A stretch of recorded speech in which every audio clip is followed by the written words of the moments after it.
প্রতিটা মানুষ মালাকুল মাউতকে দেখতে পায়। আপনিও দেখবেন, আমিও দেখব।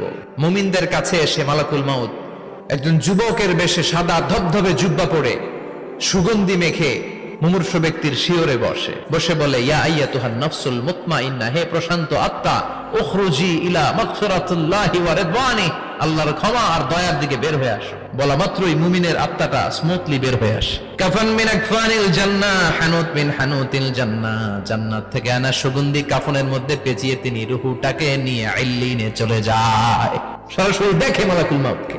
আর যারা ইসলাম বিরোধী, কোরআন বিরোধী, তাদের সামনে এসে মালাকুল মাউত ত্রাস সৃষ্টি করে। আগে কালো কুচকুচে চেহারা, ভয়ঙ্কর একটা রূপ নিয়ে, আকৃতি নিয়ে ধমক দিয়ে বলে, ও পাপাত্তা, ইয়া আইয়াতুহান নাফসুল খাবিসা উখরুজি ইলা গাদাবিল্লাহ, হে পাপাত্তা, আল্লাহর রাগ, ক্রোধ আর গজবের দিকে বের হয়ে আয়।